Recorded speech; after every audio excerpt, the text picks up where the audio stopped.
Először is gratulálok mindenkinek, hogy itt vannak most ezen a hétvégén, hogy itt vagytok, és ezt a programot választottátok, mert ezzel igenis kiválasztottátok magatokat az átlagember közül. A legtöbb ember most otthon ül, nézze a tévét, várja, hogy kicsit jobb legyen az idő, legnagyobb problémája, hogy esett a hó, vagy nincs tél, és várja a csodát.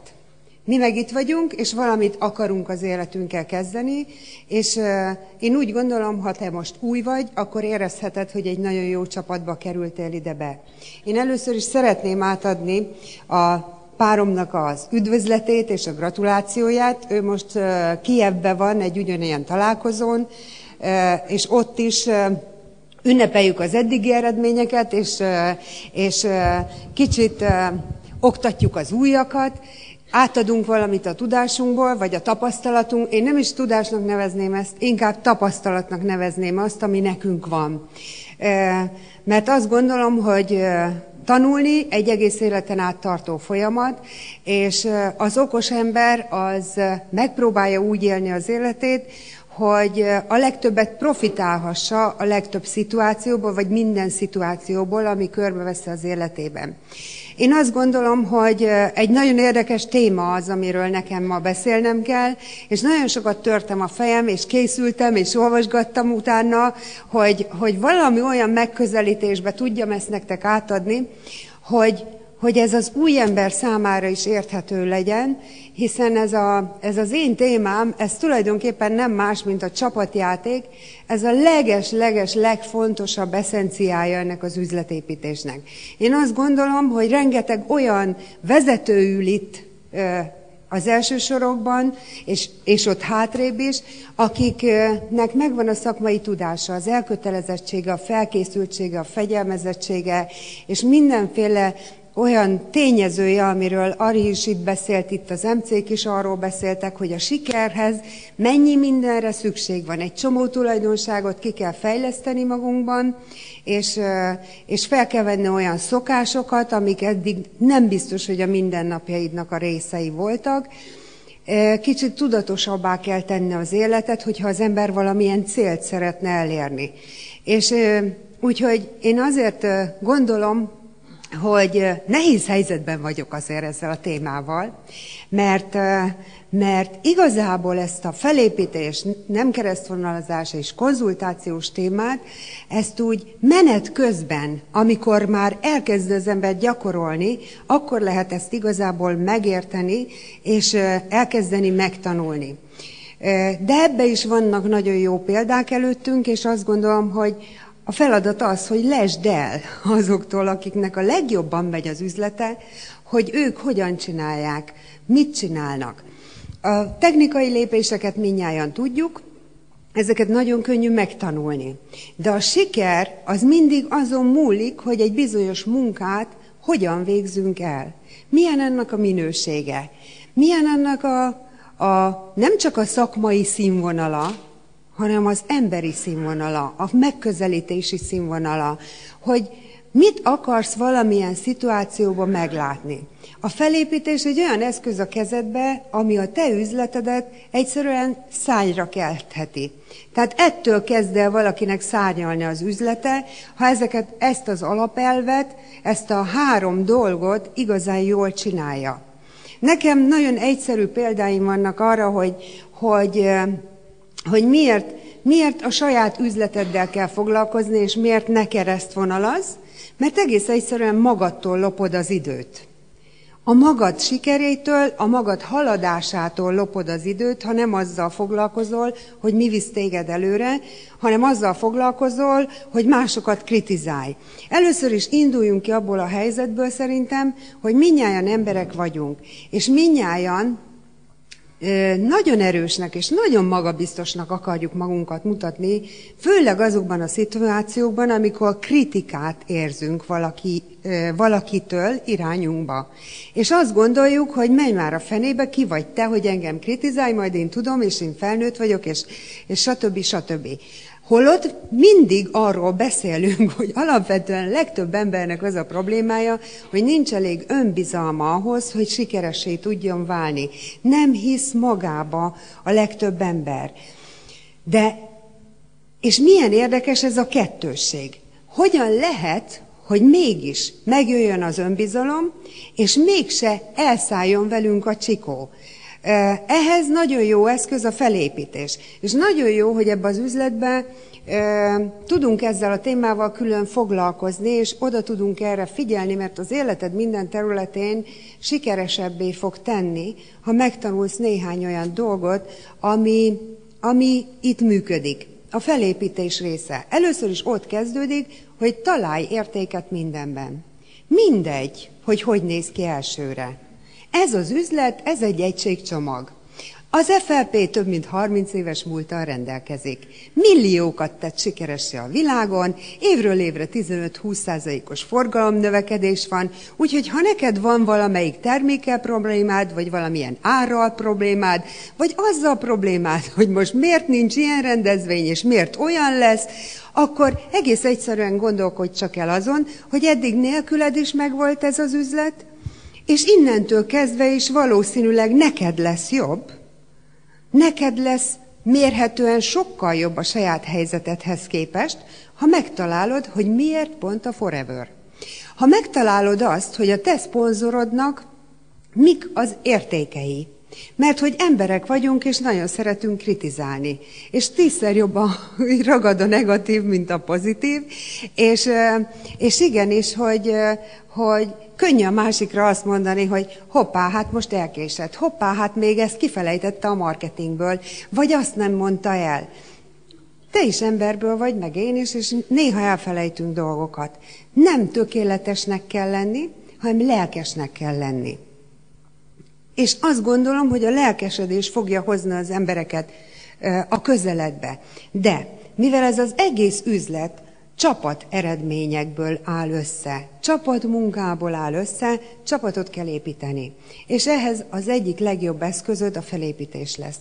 Tanulj meg elismerni, tanulj meg dicsérni, tanulj meg értéket adni különböző dolgoknak. Meg kell tanulni értéket adni családon belül is, és ha valakik párba építik az üzletet, akkor igenis, hogy ez az első számú lépés. Ha itt van a párod, és építi veled az üzletet, ha nem, akkor is meg kell tanulni elismerni őt.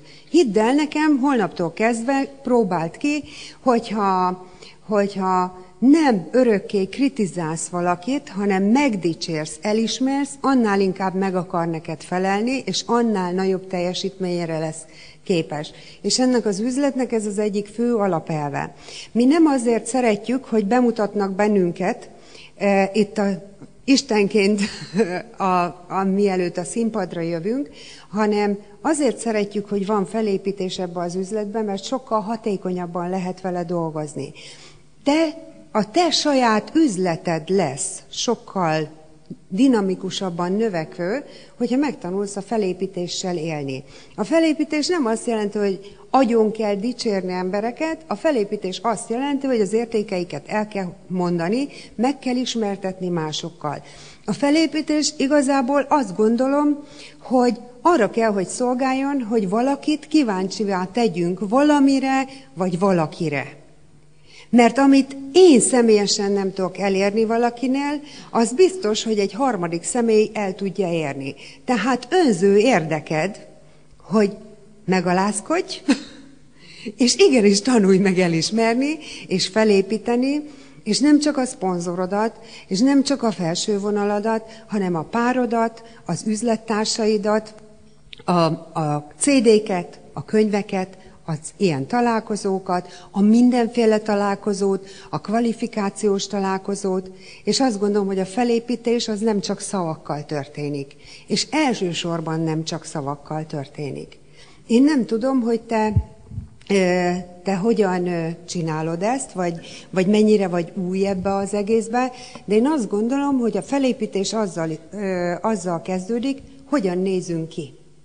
Ha egyszer én egy üzleti találkozóra megyek, akkor rajtam kell, hogy legyen az összes termék, ami itt létezik.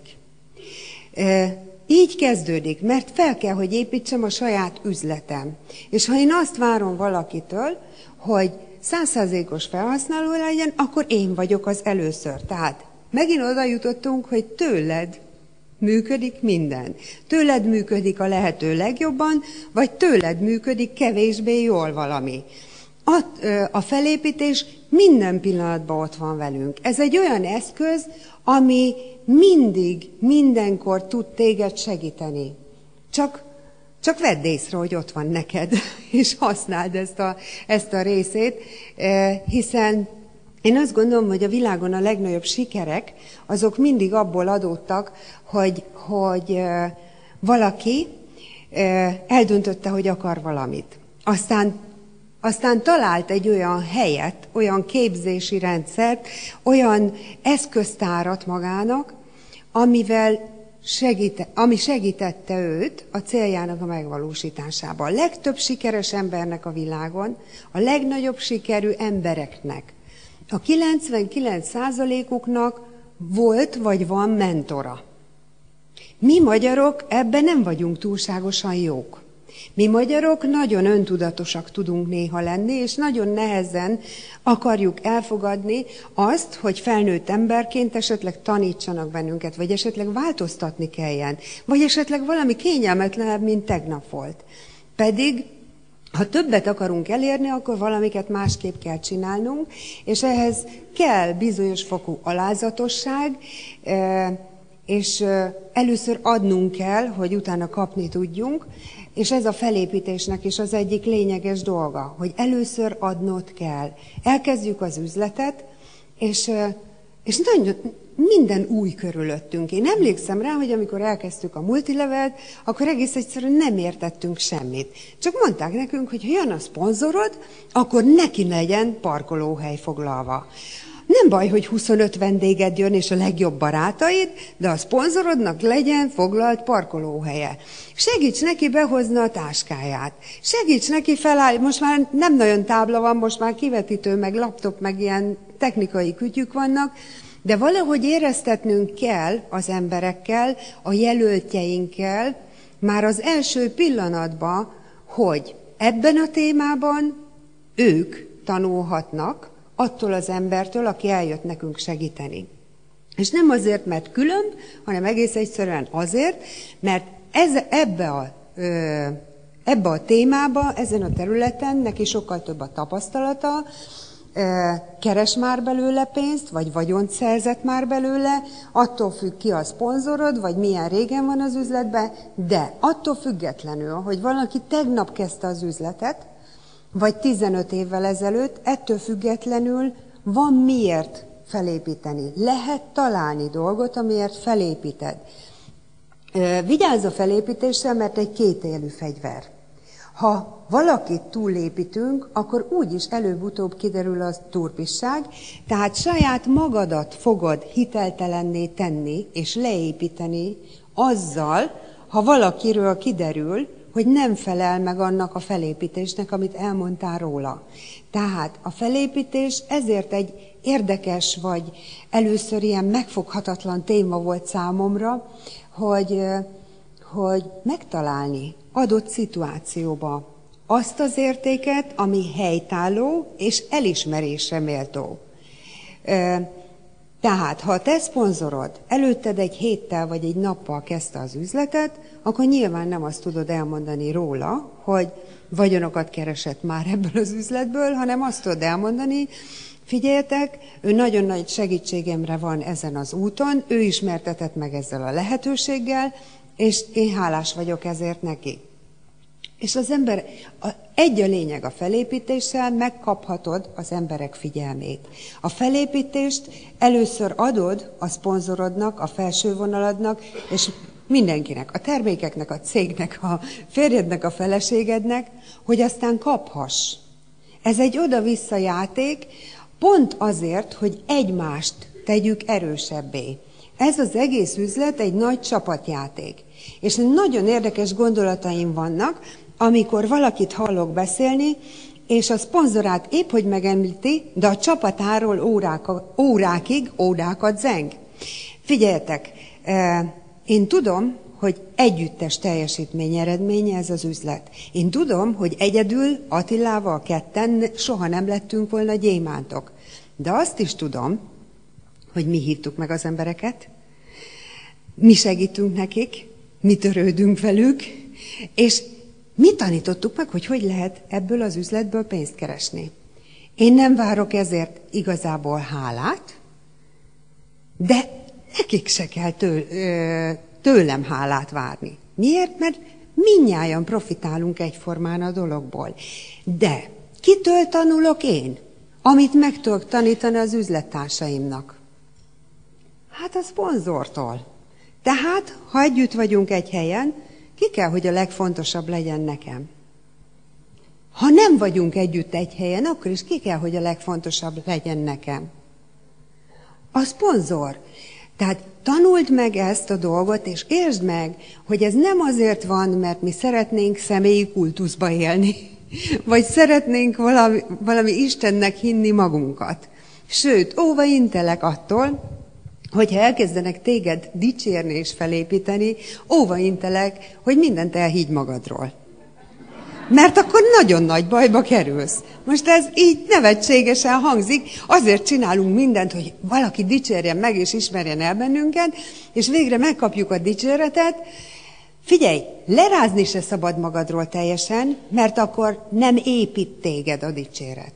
És szükségünk van arra, hogy napról napra erősebbek legyünk, és épüljünk, és ettől leszünk képesek arra, hogy egyre többet tudjunk létrehozni, egyre többet tudjunk alkotni. Viszont nem szabad mindent elhinni, mert az meg a további fejlődés gátja. És tudod, az élet az nem áll meg. Vagy fejlődünk, vagy visszafelé fejlődünk, és pontosan ezért kell valami egyensúlyt találni a felépítéses témában is, és abban, hogy mit hiszel el magadról, és mit nem. Mindig érdekesen figyelem egy-egy ilyen találkozónak, és mindenféle találkozónak a történéseit. Mi tudjátok, elég csudabogarak vagyunk ebbe az üzletbe. Ugye jöttünk ide vagy 4 éve, lassan 4 éve, és nekünk volt előtte is 10 éves tapasztalatunk hálózatépítésben. És néhány dolgot mi másképp csináltunk, és csinálunk a mai napig is, és teljesítményekhez szoktunk kötni olyan dolgokat, hogy kinek mit adunk. Mert bennünket is valamikor mindig az vitt előre, hogy valami teljesítmény jutalma lehetett az, hogy a szponzorunktól kaptunk egy plusz időpontot. Valami teljesítmény eredményeként kaphattunk egy fényképezkedési időpontot. Tehát, ha belegondolok, akkor egy kicsit rosszul esett. Tehát rosszul esett, amikor mondták, hogy nem, tehát oda menni fényképezkedni, majd, ha menedzser leszel.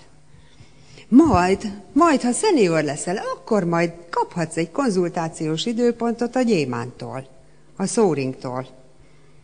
Tehát vigyázz, mert mi emberek vagyunk, egyik oldalt, én is mindig azt hangoztatom, és így is érzek igazából, hogy egyenlőek vagyunk, egyformák. Egyformának születtünk, egyformák a képességeink, mindent meg tudunk tanulni, amit eldöntünk, hogy meg akarunk tanulni. Egyformák a körülményeink, csak ha megtanulunk rajtuk túllépni, akkor változtathatunk a körülményeinken. Ugyanakkor viszont tiszteletben érdemes tartani azt, hogy van itt az üzletben egy csomó ember előttünk, akik tőlünk sokkal nagyobbat csináltak, sokkal eredményesebbek, több a pontjuk, nagyobb a jelvényük, vagy sokkal nagyobb a hálózatuk, mert kiktől tanulhatunk mi? Guidófalvi Attila és én vagyunk valakik most. Európa 3. helyezettje voltunk a múlt évben, remélem már most 2. Aztán, és megvannak a céljaink, ahogy itt az MC-k is bemutattak bennünket. Igen, az a célunk, hogy a világ elsők legyünk. De ehhez tenni kell azokat a dolgokat, ami afelé visz. Mikor lehet valaki valamiben a top, a győztes? Ezt Ari remekül el tudná neked mondani, hogy mikor lehet győztes valaki. Megfelelő mennyiségű munka, megfelelő elkötelezettség, és sorolhatnánk még egy csomó dolgot, de a legfontosabb a jó tréner. Ahhoz, hogy te kihozd magadból a lehető legjobb eredményt, arra szükséged van egy jó trénerre. Szükséged van arra, hogy valaki segítsen neked kitűzni egy olyan célt, amit érdemes megcéloznod. Szükséged van arra, hogy láss magad előtt olyan példákat, hogyha ő meg tudta csinálni, akkor én is meg tudom csinálni. Csak kell hozzá még idő, meg kell hozzá több munka, meg kell hozzá több tapasztalat, meg kell hozzá több tisztelet és alázat. És el kell tudni tenni azt a túlzott magabiztosságot, megjegyzem a semmire, amivel általában becsöppenünk egy-egy új szituációba. Úgyhogy azt gondolom, hogy ez egy elég érdekes téma, hogy felépítés, mert ez segíthet a legjobban, de ugyanakkor, ha nem okosan használod, ha túlzásba viszed, akkor meg a gátja lehet az üzletednek. Tehát meg kell találni ebbe is azt a fajta egyensúlyt. A világ nem fekete vagy fehér, hanem közben van sötét szürke, meg világos szürke, meg mindenféle árnyalat, és ezt meg kell találni. Mi emberek vagyunk, és alapvetően mi emberek az érzelmeink által vagyunk nagyon sokszor irányítva. Ösztönből az érzelmeink irányítanak. Tehát ne felejtsd el, hogy a felépítés azt azért is fontos használni, mert ha te csapatot akarsz, akkor az emberek jól akarják érezni magukat veled. Azt kell, hogy érezzék, hogy profitálhatnak belőled. És nem csak úgy profitálhatnak belőled, hogy dicséred őket, hogy 2 forinttal többet kereshetnek, hanem oda akarjanak tartozni. Válja példaképükké. És már ott is tartunk, ugye, hogy először is a felépítést ki kell érdemelni. Sokszor hallom azt Attilával együtt, hogy panaszkodnak emberek, hogy hát én nem kapok felépítést. Hát az én csoportom nem épít fel engem. Hát lehet, hogy valamit neked kell még akkor javítani. És ne várd azt, hogy mindig mindenki egyformán fel fog építeni. Lesznek emberek, mivel emberek vagyunk, lesznek a csapatodban olyan emberek, akik a legnagyobb tisztelettel és elismeréssel vannak, és a legjobb csapatjátékosok, és a legjobban működtetik a felépítést. És lesznek emberek, akik kritikus szemmel néznek, akik lehet, hogy kicsit irigykednek rád, mert túl nagyra nőttél, vagy túl gyors vagy ők azt gondolják, hogy ők még nem képesek arra, vagy valamit köréd kreálnak, ami az ő saját kifogásuk. De sajnos az ő sikerük ellen van. Tehát érdekes téma ez, hogy a felépítés az hozhatja a pozitívumot. Vigyázz, mert van, amikor, mint az egész üzlet, periódikus ez az egész dolog. Elkezded adni a felépítést, és majd el kell teljen egy bizonyos idő, hogy elkezd visszakapni. De amikor elkezded visszakapni, akkor meg így tömegével fogják rád dobálni, és még hatékonyabb leszel, és akkor kell megtanulni azt, hogy visszaadod az üzlettársaidnak, hogy őket is hatékonyabbá tud tenni. Hogy ne megtartsd azt a sok dicséretet, hanem elismerést adj vissza az embereknek. Tehát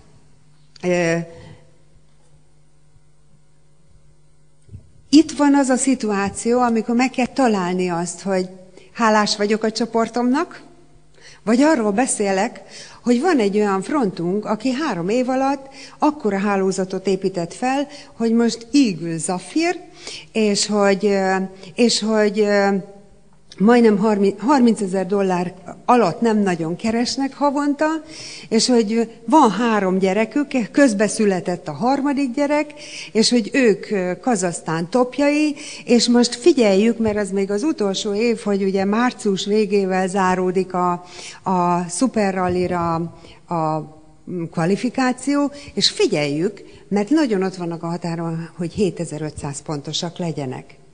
Na, érted, hogy miről beszélek? Én nem hálás vagyok nekik. Örülök, hogy hallgattak ránk. Örülök, hogy hittek Attilának. Örülök, hogy hittek magukban. Örülök, hogy elmerték hinni nekünk azt, hogy mi látunk bennük egy olyan párt, aki nagyot tud csinálni. De tudod, a legjobban annak örülök, hogy végre ott van valaki, aki elhitte magáról, akinek nincs nagy múltja, és 3,5 év után, vagy 3 év után ilyen eredményeik vannak. Hát persze, hogy büszkék vagyunk rájuk. És ez, érted? Nem hálás vagyok, hogy ide léptek be hozzánk, de hogy? Azt ki kell érdemelni. Azt ki kell érdemelni, hogy neked ilyen üzlettársaid legyenek.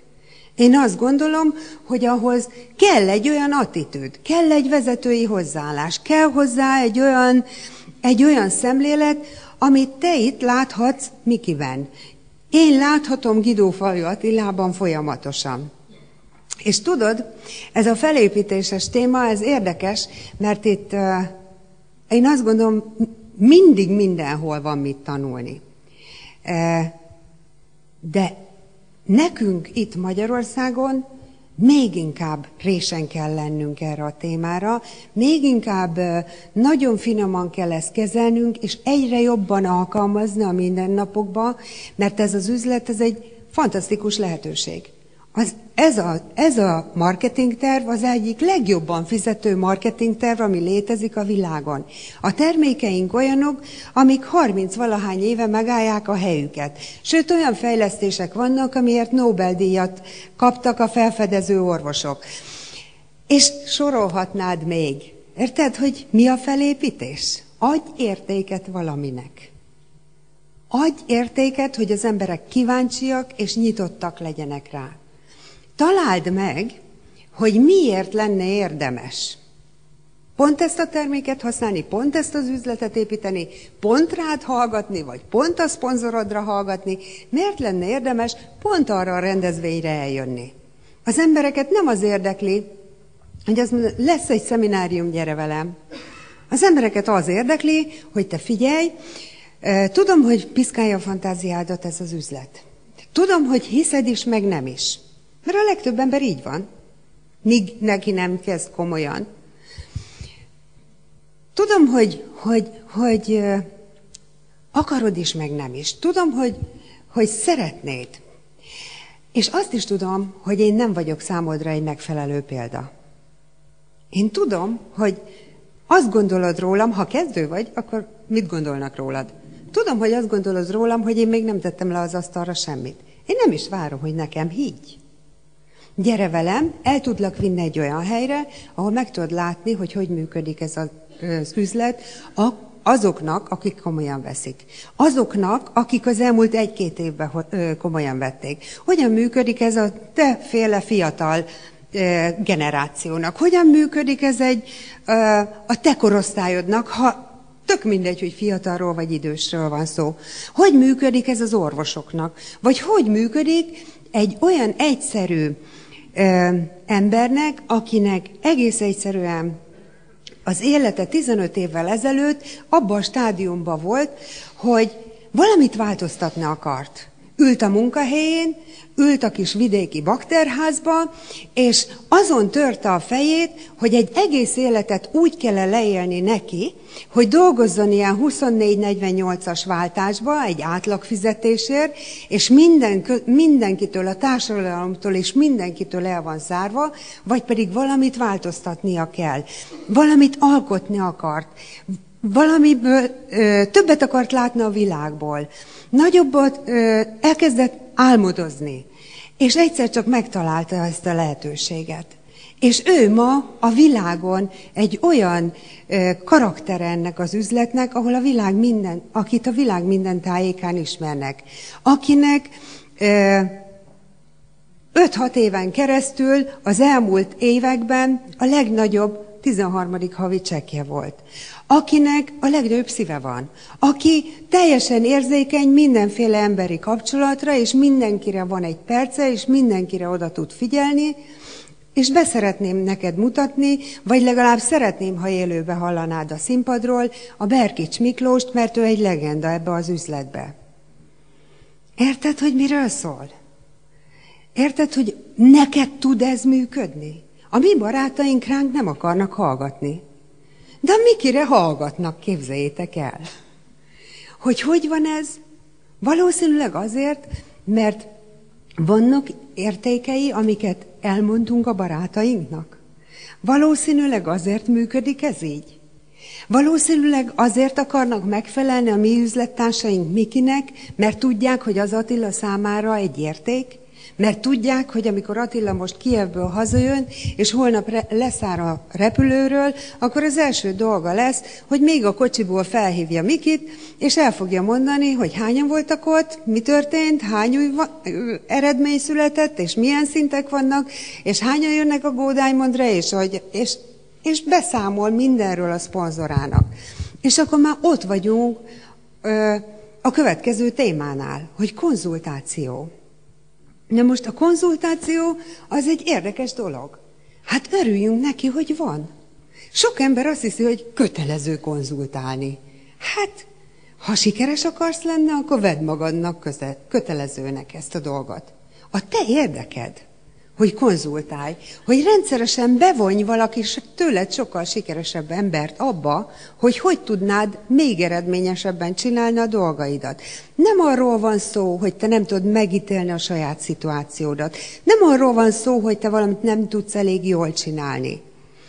Mikor a legjobban mennek a dolgok, akkor van szükség a legjobban a tanácsra. Mert a külső szemlélő, a szponzorod, a felső vonalad azt is látja, hogy amit te nem vagy képes észrevenni, mert túl közel vagy, túlságosan benne vagy a szituációba. És néha sodródsz az eseményekkel. Közben meg kéne valaki, aki a leghatékonyabb tanácsokat tudja neked adni. És hogy kivel konzultálj? Na, ez a nem mindegy ám. Ez a nagyon nem mindegy. Hogy csak olyan emberrel beszélj az üzletedről, aki érdekelt a te sikeredbe. Mert hogy a kibisznek semmi se drága. Tehát nagyon jó barátságban lehetsz a melletted ülővel, de beszéljétek meg együtt, hogy milyen szépen süt a nap, vagy hogy a gyerekek milyen remekül vannak, de semmi negatívat meg ne hallgass senkitől, könyörgöm. A szponzorodtól én biztos vagyok benne, hogy mindig a pozitívat fogod hallani. És a felépítésnek a része ez a dolog, hogy te is tanuld meg, hogy ha valami negatívat tapasztalsz, ha valami nem megy, ha valami csalódásért, a szponzorodnak mondjad a negatívat. Az üzlettársaidnak soha. Ne ültesd el a fejükbe előre azt, hogy megtörténhetnek itt olyan helyzetek, amire nem szívesen vágynánk, vagy amit nem akartunk. Hát figyelj, mi 77 nemet kaptunk az elején. Vajon miért? Nem voltunk megfelelő emberek, nem tudtuk működtetni a felépítést, elokoskodtunk mindent, nem hallgattunk elég CD-t, nem olvastunk elég könyvet, nem volt még elég rendezvény, és a magunk árán tanultunk. Te ne kövesd el azokat a hibákat, amit mi már itt egy csomóan elkövettünk, és te kihagyhatod. Épp ezért van szükség a konzultációra. Épp ezért van szükség a szinte napi kapcsolatra a szponzoroddal. Jó, tudom, lehet a te szponzorod most nincs itt, te meg itt vagy. Akkor ne a szponzoroddal konzultálj, hanem konzultálj azzal az első vezetővel, aki aktívan dolgozik az üzletbe. És kérj tőle tanácsot és segítséget, mert ő fog tudni neked segíteni, és szívesen is fog segíteni. A konzultációra azért is szükséged van, hogy tudd, hogy nem térsz le az útról. Mi emberek, tudod, érzelmi lények vagyunk. Aztán prioritások listája az néha elcsúszik. Néha elfelejtjük, vagy írtál egy prioritási sorrendet magadnak, de a naplódat otthon felejtetted. És úgy sodornak néha az események. Azért is szükség van arra, hogy rendszeresen kontrolláld magad a szponzorod által, hogy ne térj le az útról, hamarabb odaérsz az egyenes úton. Hamarabb odaérsz, hogyha ez az út ki van kövezve a felépítéssel. Ha meg van erősítve a CD-kkel, ha meg van erősítve a könyvekkel, ha meg van erősítve a rendezvényekkel. Figyeljetek, mi Attilával nem vagyunk különleges emberek. Mi egész egyszerűen csak tesszük a dolgunkat. Próbálunk odafigyelni, próbálunk ezek szerint, az elvek szerint élni, amiket itt elsoroltam. Látod, itt a jegyzetem, egy csomót jegyzeteltem, de ez csak azért van, hogy tudjam, hogy biztos, hogy felkészülten jöttem ide, de aztán elkezdek beszélni, és azért csak, tehát a tapasztalat az csak tapasztalat. Tehát én azt gondolom, hogy a siker rajtad múlik, és a te hozzáállásodon. És ezt már unod hallgatni, mert mindenki erről beszél, hogy ez egy döntés kérdése. De ez magatartás kérdése. És hozol egy döntést arra, hogy megfelelő emberré válsz, és ebbe beletartozik ez is, hogy megtanuljuk a felépítést. Ebbe beletartozik az is, hogy a szponzorod szaladgáljon utánad, hogyha valamit még el kell intézni. Te legyél az első, aki a szponzorodnál bejelentkezik, hogy itt vagyok, mit tudom én, jegyelszámolás, vagy könyvek. Te legyél az első, aki mondja a szponzorodnak, hogy figyelj, én ezt döntöttem el, ezt fogom csinálni, és ilyen eredménnyel jövök a következő találkozóra. Ez is konzultáció. A keresztvonalazásról meg csak annyit szeretnék neked mondani, hogy itt a Rudiékkal beszéltünk itt a szünetben egy-két mondatot, hogy vannak tapasztalatok, amikor évek munkáját le lehet húzni a WC-n 5 perc alatt. Figyelj, keresztvonalazás, egy ilyen találkozó is elég keresztvonalazás. Kinyitod az FLP magazint, az is elég keresztvonalazás. De te mitől fogsz fejlődni? Attól fogsz fejlődni, hogy tudod, hogy ő itt bukott el, ő ott bukott el, ő ezt rontott el, az 5. meg azt rontott el. Vagy attól fogsz fejlődni, hogyha arra vagy kihegyezve, hogy a Vágási Arankát hallgatod, aki Gyémánt Zafír. És 21 lábbal, és megvan a célja, hogy gyémánt legyen. Én lefogadom neked. És neki van gyémánt lába is ráadásul. Ha te arra vagy kihegyezve, hogy a Berkics Miki gondolkodás módját lesd el, és tőle tanulj, akkor a te utad meg van határozva. Te gyémánt leszel előbb vagy utóbb, ha olyanná válsz, amilyen a Miki. Ha elég alázatos leszel, ha elég szolgálatkész leszel, ha megtanulod a felépítést működtetni, ha megtanulod a nem keresztvonalazást, akkor, mert a keresztvonalazással magad alatt vágod a fát. Mindenkivel megosztasz mindent, befogadod a negatív információkat, és régen rossz neked. Hát ha csinálod az üzletet, könyörgöm, akkor kapsz elég negatív információt a HTT-ken. Elég az neked. Nem kell neked még több. Nem kell neked, hogy valaki olyan adjon tanácsot, aki maga sem sikeres. Csak akkor leszel sikeres, ha azt az utat követed, amelyen azok az emberek mentek végig, akik sikerre vitték ezt az üzletet. Figyelj, én azt gondolom, hogy nem véletlen lett Guidófalvi Attila a neve a multilevel szakmában név. Mindenütt a világon elismeréssel beszélnek róla. Szinte nincs olyan nap, most tudjátok, a multilevelek, ezek ilyen forradalmukat élik, minden héten indul egy új multilevel, és minden héten be akarja valaki szponzorálni Guidófalvi Attilát. Mert hogy azt gondolják, hogy majd belép alá Guidó, és akkor majd ők lesznek a legnagyobbak. Hát figyelj, ez elég érdekes, de egy visszaigazolás, hogy valamit jól csináltunk. Tehát, mi se rosszul tudjuk, azt gondolom, ezeket az elveket, amiről én itt beszélek nektek. Viszont én láttam valami érdekeset a Forever világán belül. Ami számunkra egy nagyon nagy visszaigazolás volt, és Mikivel, amikor tapasztaltuk ezt az egészet, együtt voltunk Brazíliában. És Brazíliában a World Rallyn volt egy olyan este, egy olyan vacsora, amikor ugye Barbosa, Lino Barbosa, akinek a világon a legnagyobb forever üzlete van, akinek tudjátok úgy körülbelül, mennyi? Hát tízszer nem, de több mint ötször nagyobb forgalma van, mint az egész magyar üzletnek. Lino Barbosa és néhány vezetője beszéltek különböző témákban azon az estén. És figyelj, a végén mi Attilával csak így összenéztünk, és így nyugtáztuk. Ezek szerint mi se leszünk rosszak itt, mert én azt vettem észre, hogy amitől különleges az a csapat, amitől különleges teljesítményre lettek képesek, az az, hogy a felépítést valami hihetetlen módon tudják, és működtetik. És én láttam a Barbózát és a csapatát, amikor a Bahamákról evakuáltak bennünket. Nem csak a színpadon beszélnek az üzlettársai arról, hogy a Lino mekkora ember és mekkora példa számukra, hanem minden pillanatban, a magánéletben, akkor, amikor nem voltak ott az üzlettársaik, és nem megmutatni kell másoknak, hogy én tisztelem, hanem a viselkedésünkkel tudjuk ezt leginkább vagy megmutatni, hogy tényleg tisztelsz-e valakit, vagy sem.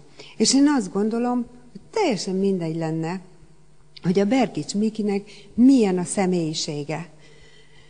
Alapvetően a legjobb. Egy jó ember, mindenkire odafigyel, mindenkit igyekszik kiszolgálni, sőt, túlságosan is kiszolgál benneteket. Tehát a lehető legjobb emberi tulajdonságai vannak. Ha most veszem Guido-Falvi Attilát, ő egy másik karakter. Attilát vannak emberek, akik szeretik, és vannak, akik utálják. Pont azért, mert egy határozott egyéniség. De ha valakinek megvannak azok a tulajdonságai, ami kell a vezetéshez, tehát kifejlesztette magába azt, hogy elég magabiztos legyen, hogy céltudatos legyen, hogy víziója van, hogy stb., akkor úgyis jön előbb-utóbb a siker. De a siker nálunk is abból jött, és a Mikinél is abból jött, hogy bekerültünk valahova, egy ilyen terembe, újként, és olyan szemmel figyeltük az egészet, hogy mire lesz ez nekünk jó, hogy csinálhatjuk a legjobban. Aki a színpadon beszél, azt az embert miért lehet elismerni, mit lehet tőle eltanulni, miben lehet ő a példa. És erről beszéltünk az üzlettársainknak. És folyamatosan mindig beszélünk az üzlettársainknak arról, hogy ha egyszer őt megismered, akkor meg fogod látni. És embereket, ha kíváncsivá teszel, hogy megismerjenek sikeres embereket, akkor a sikert meg fogja neked hozni ez a magatartás. Mert nem neked kell tökéletesnek lenni mindenben, hanem neked csak működtetni kell egy olyan dolgot, ami tökéletesen tud működni. Vigyázz, el ne rontsd! Tehát megakadályozni tudjuk néha, ha hülyeségeket csinálunk, hogy egy sikeres dolog nekünk nem működjön. Na, szóval elég sok mindent érintettem itt, de kezdjük ott, hogy először is tanulj meg magaddal őszinte lenni. És hogyha magaddal őszinte vagy, nem kell ezt senkivel megosztanod. Csak magaddal légy őszinte. Az értékeidet is ismerd el, saját magad előtt is, hogy legyen önbizalmad. Ugyanakkor meg legyen elég alázatosság benned, hogy tanulni tudj másoktól. Nem kell neked olyannak lenni, mint a Lapic Tibinek, mert te egy külön egyéniség vagy, és te majd saját magad módján, a saját személyiségedbe legjobban illeszkedően kialakítod azt a karaktert, aki ugyanolyan sikeres lesz. Kialakítod majd a saját karakteredet, hogy olyan sikert hozhasson neked, mint a Berkics Mikinek. De ehhez sose felejtsd el, hogy a munkádnak a hogyanja lesz a kulcs. Ez az eszencia, ez a legnagyobb titok ebben az üzletben. Nem az, hogy hívunk meg, hát az majd hossza az élet. Elrontasz 10-et, 20-at, 50-et, majd utána megtanulsz meghívni. Elmégy marketinget mondani, lehet, hogy neked is kell, vagy 10-15 ilyen lapocska, hogy a kezedbe legyen, hogy biztonságban érezd magad, de előbb-utóbb megtanulod már úgy mondani, hogy már ott fogsz tartani, hogy azt fogja mondani a jelölt, hú, hát ha én így tudnék beszélni. Pedig a legnagyobb félelmed az volt. Tehát fejlődésen megyünk keresztül, és ehhez a fejlődéshez nagyon kell ez, hogy megtanuljuk az üzletet úgy működtetni, hogy a lehető legnagyobb hasznot, a lehető legtöbb eredményt hozza nekünk. Nem kell ehhez különleges embernek lenned. Csak legyél elég okos ahhoz, hogy a saját sikeredet minél jobban segítsd, és ne pedig gátold. Na, szóval először adj, hogy utána kapni tudj, mert hogy ugye minden duplikáció. És a felépítés is így működik. Ha te adsz felépítést a szponzorodnak, ha tényleg elismered őt, ha tényleg respektálod őt, akkor téged is fognak az üzlettársaid. Nyilván ehhez teljesítmény kell, nyilván ehhez ott kell lenned a 4 pontosok között, vagy a 6 pontosok között, ott kell lenned Porecsbe, ott kell lenned a szemináriumokon, és ott kell lenned az Európa Rallyn, később meg ki tudja hol, ott, ugye következő évben majd Hawaiion. Én azt gondolom, hogy ezek nagyon megfelelő motivációk tudnak lenni. Én azt gondolom, hogy butaság lenne nem kihasználni azt, amit tud neked adni ez a csapat. És itt kezdődik a felépítés. Használd ki azt, amit tud adni ez a csapat. A sikeres emberek mit tudnak neked adni? Neked van olyan életvideód, mint a Berkics Mikinek, vagy egy Guidófalvi Attilának? Hát nekem nem volt. Nekünk nem volt, amikor kezdtük az üzletet. De használtuk a másokét. És álmot adtak embereknek. És hitet adtak embereknek. És ha te lelkes vagy, és a lelkesedéseddel automatikusan jön majd belőled a felépítés. Csak találd meg a saját motivációt, találd meg a saját lelkesedésed, higgy magadba, hidd el, hogy te ezt meg tudod csinálni, hidd el, hogy tök mindegy, hogy mi történik odakint, teljesen mindegy, mit írnak a hírek, kapcsold ki a tévédet, ne nézd meg reggel a híreket, ne olvasd újságot, fókuszáld magad arra, hogy ebből az üzletből a legjobbat hoz ki, és akkor rá tudsz állni arra az útra, ami sikeressé fog téged tenni. Ez nem 1-2 nap. Nem egyik napról a másikra kell megtanulnunk különböző dolgokat, hanem ez egy több éves folyamat lesz. De ha nem csinálod ezt, akkor mi a te jövőd? Bocsi, de ez is a felépítés része, szerintem. Hogy tudd, hogy hova hívod az embereket. Hogy tudd, hogy mit lehet ezzel elérni. De vigyázz, magadat is fel kell építened. És napról napra építeni kell magad.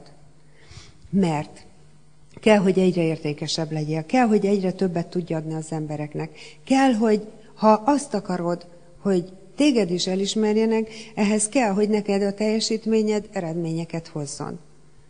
Az nem elég, nekünk se volt elég, hogy Guidófalvi Attilának meg Katinak hívnak bennünket. Kellett nekünk is sok ezer kilométereket repülgetni. És igen, fel kellett azt vállalni, hogy Attila erre, én arra. És mai napig is ezt csináljuk. De tudod, így sokkal hatékonyabb. Egyrészt. Másrészt fele annyi idő alatt 2-szer annyi melót tudunk elvégezni. Nem 2-szer annyit. tanulj meg te is úgy dolgozni, hogy igazán hatékony legyél. Ne vitatkozz a partnereddel, hogy ki csinálja jobban, vagy ki mondja jobban a marketinget, vagy ne csináljatok házi versenyt abból, hogy kinek van több belépője, vagy ki csinál több forgalmat, hanem egész egyszerűen találjátok meg, hogy ki miben a legjobb. És ez is a felépítés része. És ez is a viselkedésünkkel való felépítés, hogy a párodat olyannak fogadod el, amilyen, és megerősíted őt a legjobb tulajdonságaiba, és nem pedig kritizálod. Én utálok olyan helyeken járni, ahol kritizálnak. És amikor véletlenül, még azért előfordul, még mindig így 30 év után is, hogy veszekszünk, vitatkozunk. Megbeszéljük a különböző nézeteinket. Tehát két különböző ember vagyunk, Attila és én, teljesen totál két különböző ember. Figyeljetek, tegnap reggel, mikor készült, összesen 3-4 órát volt ébren otthon, indulás előtt. És egyszerűen 30 év után a csodájára jártam, hogy 3-4 óra alatt, amiből 4 órát a fürdőben töltött, hogy lehet ennyi mindent szétpakolni a lakásban. Tehát, hogy a bejárati ajtótól miért kerül az étkező asztalra a cipőhúzó kanál, például. Vagy sorolhatnék még példákat. Tehát különbözőek vagyunk, és mégis 30 éve együtt vagyunk. És mégis itt-ott 20 éve együtt dolgozunk. De miért? Mert megtanultuk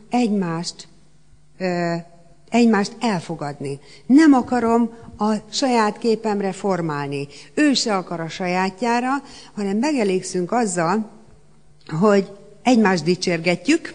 Tudod, ez nagyon jó játék. Dicsérgeted a másikat, és egyre jobbá válik. Dicséred, és egyre több melót végezel. Tehát, és egyre több pénz lesz, és egyre több szabadidő lesz majd a végén, és a többi.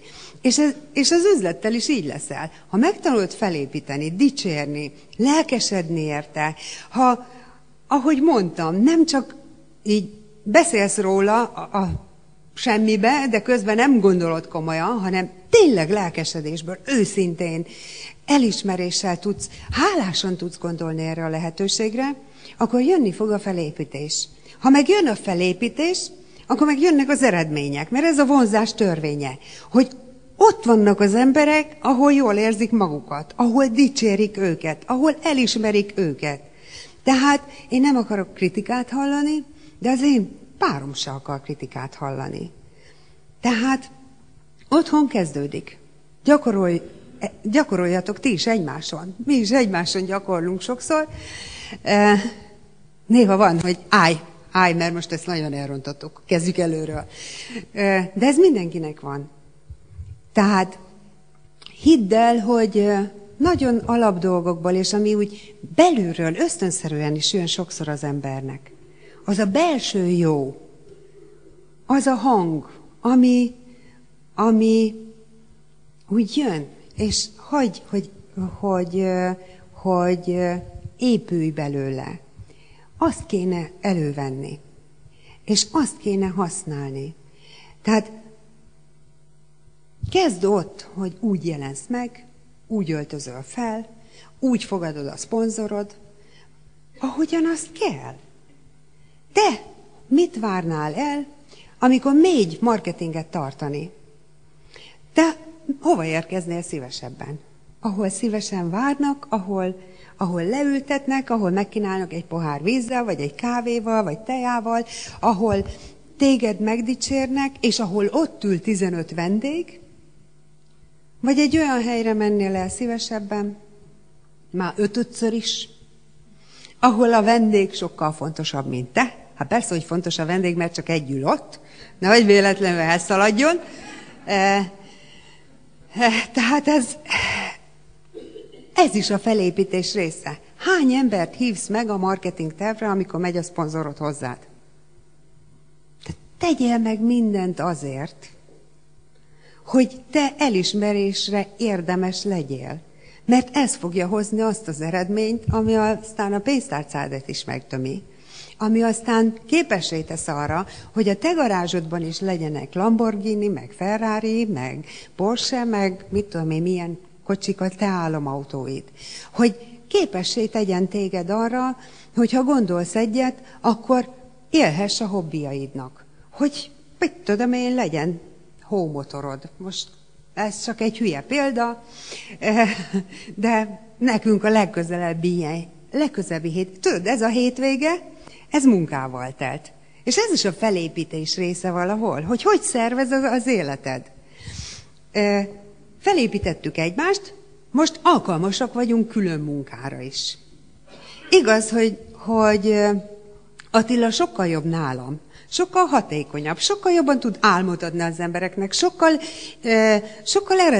nagyobb eredmények jönnek. Figyelj, hogy ez miért van? Lehet azért, mert férfi, lehet azért, mert sokkal nagyobb víziója van, sőt, biztos. Tehát, hogy ő más, mint én. De, hál' Istennek, mi ezt így kitaláltuk, hogy felépítettük egymást. És ezért most ez a hétvége meló, igaz, hogy most önállóan kellett ide vezetnem. Nincs sofőröm.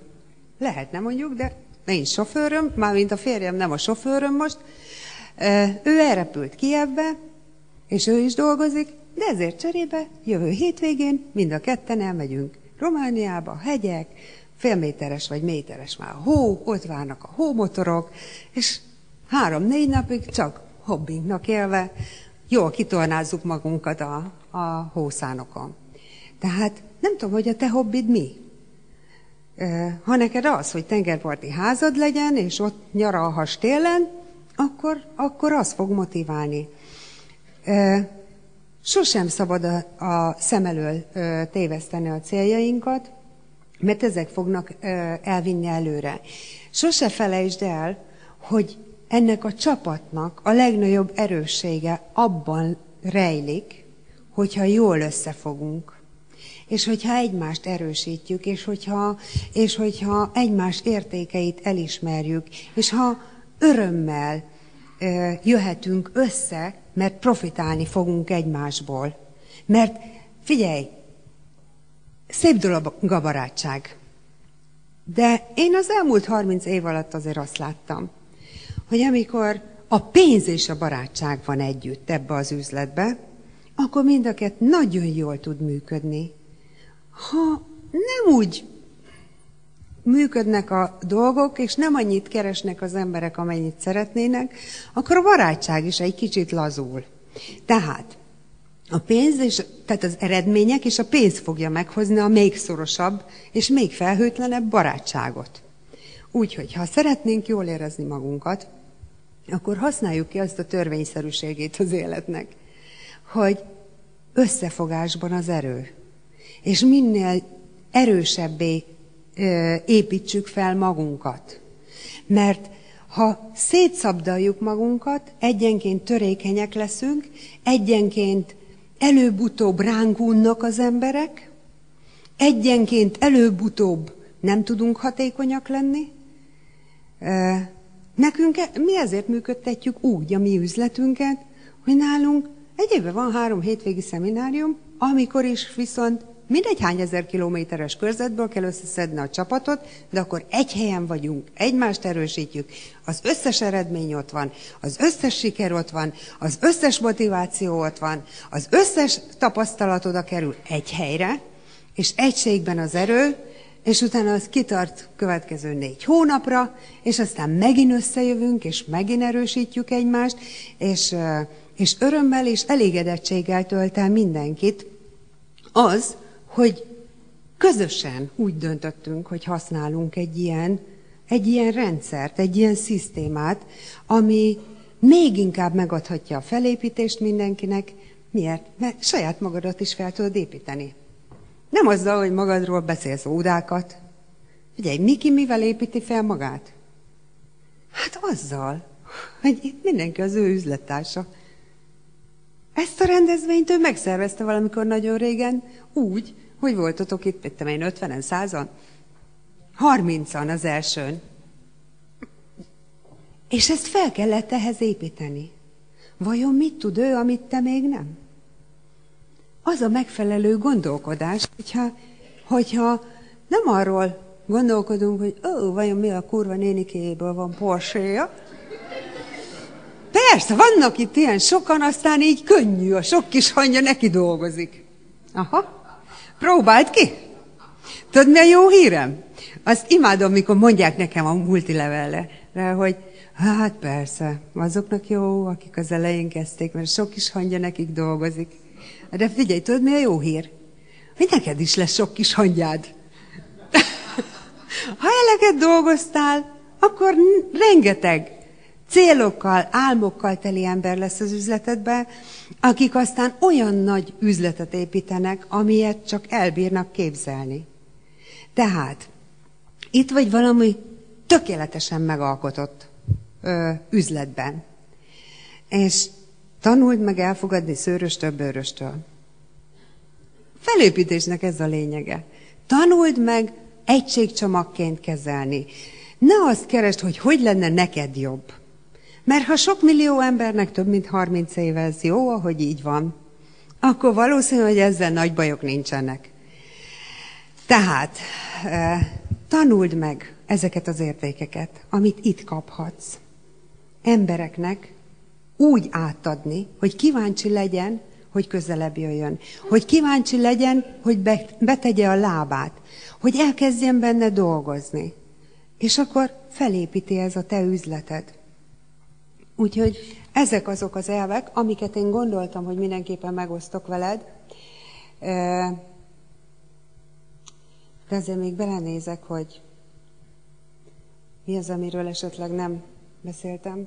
De azt hiszem, hogy én minden témát érintettem. Tehát szükséged van a harmadik személyre? Szükséged van arra a tapasztalatra, amit már mások saját maguk itt megtapasztaltak. Szükséged van az ő sikerükre. És ez a legfontosabb. Figyelj, ha holnaptól kezdve csak elszigetelten csinálhatnád otthon a te saját nappalidba ezt az üzletet, és nem lenne rendezvény, és nem lenne CD, csak lennének termékek, na hogy kezdenéd? Mit csinálnál vele? Hova tudnál jutni? Mindig abba gondolj bele, hogy milyen érték neked az adott dolog. Milyen érték a szponzorod. Milyen érték ez a cég. Milyen értékek a rendezvények. Milyen érték a párod. Milyen érték az üzlettársad. És adj, hogy kaphass. Úgyhogy én azt gondolom, hogy ezek azok az elvek, ami sokat segíthet. És szedjük össze magunkat, és csináljunk egy még nagyobb üzletet, mert én azt gondolom, hogy itt vagyunk valamolyanban, ami az elmúlt évben rengeteget fejlődött Magyarországon, óriási növekedést hozott az előtti évhez képest, és hogy mindenkinek megvan a maga célja, és azt gondolom, hogy egy olyan időszakot él mindenki egyébként is gazdaságilag, amikor mindenki arról beszél, hogy mitől nehéz, meg válság, meg egyebek, de ébresztő. Kezünkben van egy olyan üzlet, ami most működik még jobban, mint azelőtt. De mitől fog ez függni? Attól, hogy te hogyan működteted, attól, hogy mi a te elvárásod. És ettől fog majd függni a te viselkedésed, a te hozzáállásod, a te magatartásod. Ez fog képessé tenni arra, hogy egy nagy és jövedelmező üzlet legyen a kezedbe. Ez fog képessé tenni arra, hogy elfelejtsd a kritikát, hogy elfelejtsd azt, hogy a magad képére akarod formálni a világot. Mert itt van egy adott valami, és ehhez kell alkalmazkodnunk, és ebből kell a legjobbat kiszed. Te képes vagy bármire, amit eldöntesz, hogy meg akarsz csinálni. Képes vagy ebbe a csapatba jól érezni magad, mert minél sikeresebb leszel, annál jobban fogod érezni magad, és itt annál több elismerést fogsz kapni, annál vastagabb lesz a pénztárcád, bankszámlád, annál nagyobb garázsokra lesz szükséged, úgyhogy kívánok neked ehhez sok sikert. Go Diamond!